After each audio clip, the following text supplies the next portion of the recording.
Patient పరిస్థితి ఏమాత్రం బాగోలేదని, క్రిటికల్‌గా ఉందనే మాటల్ని మనం తరచూ వింటూ ఉంటాం. ఇక్కడ క్రిటికల్ అంటే అత్యంత విషమ పరిస్థితి అని అర్థం. ఇలాంటి సంక్లిష్టమైన దశ నుంచి రోగిని సాధారణ ఆరోగ్య స్థితికి తీసుకురావటానికి ఇవాళ చాలా ఆసుపత్రుల్లో క్రిటికల్ కేర్ యూనిట్ రూపంలో పెద్ద బృందమే అందుబాటులో ఉంటోంది.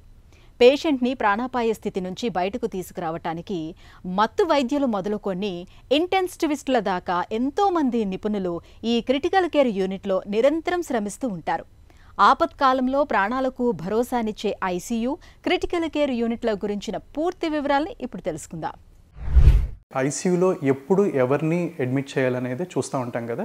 సో కామన్గా చూసామంటే మనం పైనుంచి కిందకు వస్తూ ఉండండి. మెయిన్గా మెదడు రిలేటెడ్గా స్పృహ తక్కువగా ఉన్న వాళ్ళం కానివ్వండి, ట్రామాటిక్ బ్రెయిన్ ఇంజురీస్ అంటే యాక్సిడెంట్ అయిన వాళ్ళకి, తీవ్రంగా తలకి ఇంజురీస్ అయిన వాళ్ళకి కానివ్వండి, ఛాతికి పొట్టకి కూడా తీవ్రంగా దెబ్బలు తగిలి రక్తస్రావం అయిన వాళ్ళం కానివ్వండి, గుండె రిలేటెడ్గా మేజర్ హార్ట్ స్ట్రోక్ కానీ ఇట్లాంటివి వచ్చిన వాళ్ళం కానివ్వండి, లంగ్స్ రిలేటెడ్గా నెమ్ము చేరి తీవ్రమైన నెమ్ము అది వెంటిలేటర్ పైన వెళ్ళిన కానివ్వండి, అది కూడా వెంటిలేటర్ పైన మందుల పైన కూడా కష్టమైన వాళ్ళని, ఎక్మో అంటారు కదండి, అట్లాంటి వాళ్ళని కానివ్వండి, ఇవన్నీ అడ్మిషన్ నీడ్ ఉన్న వాళ్ళకి, యూరిన్ అవుట్పుట్ డ్రాప్ అవుతున్న డయాలసిస్ పైకి వెళ్ళే వాళ్ళు కానివ్వండి, ఇన్ఫెక్షన్ తీవ్ర స్థాయిలో ఉన్న వాళ్ళని కానివ్వండి, ఇట్లాంటి వాళ్ళని కామన్గా మనం ఐసీయూ అడ్మిషన్ అనేది చేస్తాం. వేర్ వి రిక్వైర్ మనకి కంటిన్యూస్ మానిటరింగ్ అన్ని అవయవాలపైన ఉండే వాళ్ళని మనం చేస్తూ ఉంటాం. మల్టీ ఆర్గన్ ఇన్వాల్వ్మెంట్ అంటారు కదా.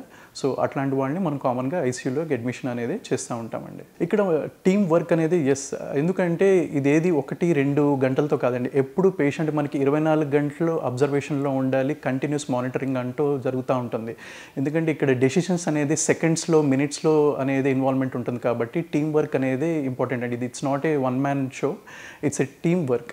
సో 24 గంటలు అబ్జర్వేషన్లో ఉంటాం కానీ మన టీమ్ ఇన్వాల్వ్మెంట్ కానీ మిగతా డిపార్ట్మెంట్స్ యొక్క కలయిక, మనకి బీట్ పల్మనాలజీ కానీ, కార్డియాలజీ కానీ, నెఫ్రాలజీ కానీ, అందరి యొక్క ఒపీనియన్స్ నీడ్ ఉన్నప్పుడు యాజ్ ఎ టీమ్ కానీ మనకి అవుట్కమ్స్తో బెటర్ అవ్వడానికి ఛాన్సెస్ ఉంటాయండి.